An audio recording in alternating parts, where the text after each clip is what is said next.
जालना लोकसभा मतदारसंघासाठी येत्या 13 मे रोजी मतदान होत आहे। त्या पार्श्वभूमीवर महायुती आणि महाविकास आघाडीकडून जोरदार प्रचार सुरू आहे। जालना लोकसभा मतदारसंघात महाविकास आघाडीचे उमेदवार डॉक्टर कल्याण काळे आहेत, तर त्यांना आव्हान देण्यासाठी महायुतीचे उमेदवार रावसाहेब दानवे हे मैदानात असणार आहेत। काळे यांनी 2009 मध्ये दानवे यांच्या विरोधात निवडणूक लढवली होती। त्यावेळी त्यांचा 8000 मतांनी निसटता पराभव झाला होता। काँग्रेसने पुन्हा एकदा डॉक्टर काळे यांच्यावर विश्वास दर्शवत त्यांना उमेदवारी दिली आहे। या निवडणुकीत दानवे यांच्या अडचणी वाढण्याची शक्यता आहे आणि याच संदर्भात आपण या व्हिडिओतून जाणून घेऊ। नमस्कार, मी प्रतीक्षा नानावरे आणि तुम्ही पाहताय फॉर द पीपल न्यूज। व्हिडिओला सुरुवात करण्यापूर्वी आपण फॉर द पीपल न्यूजला सबस्क्राइब, लाईक व फॉलो जरूर करा। पोस्ट ग्रॅज्युएट डिग्री कोर्सच्या माध्यमातून परिपूर्ण राजकीय नेतृत्व घडवणारं आणि प्राध्यापक राहुल कराड यांच्या संकल्पनेतून साकारलेलं भारतातील पहिलं institute MIT school of government presents जागर लोकशाहीचा। जालना लोकसभा मतदारसंघात 90च्या दशकापासूनच भाजपचं वर्चस्व राहिले।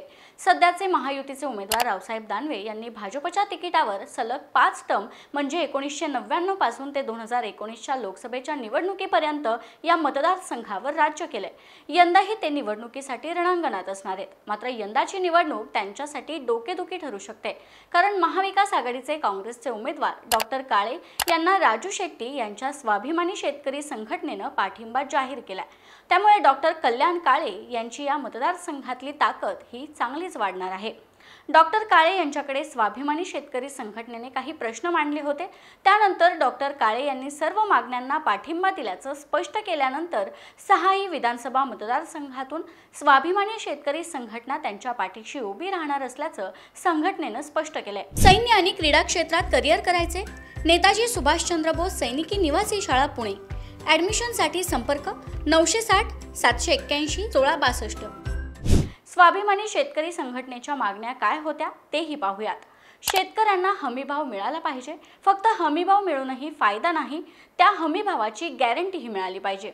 तसा कायदा केंद्रात आला पाहिजे, ही स्वाभिमानी शेतकरी संघटनेची प्रमुख मागणी आहे। शेतकरी आत्महत्या आणि शेतकरी पीक विम्यासाठी मिळणाऱ्या सानुग्रह अनुदानाची रक्कम 2 लाखांऐवजी ती आता 5 लाख झाली पाहिजे, अशी ही त्यांची मागणी आहे। आरक्षणाच्या मुद्द्याचाही विषय त्यांनी मान्य केला आहे। अशा अनेक मागण्या डॉक्टर काळेंनी मान्य केल्या आहेत। राज्यातील शेतकरी मोदी सरकारच्या धोरणावर आधीच नाराज आहेत। कांदा निर्यातीच्या मुद्द्यावरून देखील शेतकरी संतापल्याचं पाहायला मिळालं।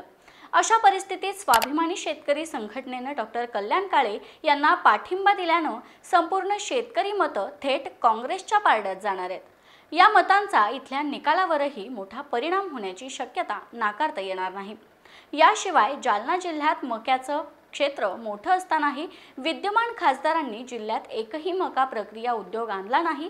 मोसंबीचा आगार म्हणून जालना आणि संभाजीनगर जिल्हा ओळखला जातो, पण तरीही या जिल्ह्यात एकही मोसंबीचे प्रक्रिया केंद्र उघडलं नाही। सातत्यानं शेतकरी विरोधी निर्णय घेणं हे भाजपचं धोरण राहिले। त्यामुळे शेतकऱ्यांचं मरण होत आहे। त्यामुळेच आम्ही एक सक्षम पर्याय म्हणून डॉक्टर कल्याण काळे यांच्या पाठीशी उभा राहण्याचा निर्णय घेतलाय, असे स्वाभिमानी शेतकरी संघटनेचे जिल्हाध्यक्ष सुरेश काळे यांनी म्हटलंय। आता स्वाभिमानी शेतकरी संघटनेने डॉक्टर काळेंना पाठिंबा जाहीर केल्यामुळे याचा निकालावर किती परिणाम होणार आणि महायुतीचे उमेदवार विद्यमान खासदार रावसाहेब दानवे यांना ही निवडणूक किती जड जाणार हे निकालानंतरच स्पष्ट होईल। याबाबतचं तुमचं मत खाली दिलेल्या कमेंट बॉक्समध्ये कळवा। व्हिडिओ आवडला असेल तर लाईक करा आणि अशाच आणखी नवनवीन व्हिडिओसाठी फॉर द पीपल न्यूजला सबस्क्राइब करायला विसरू नका। धन्यवाद।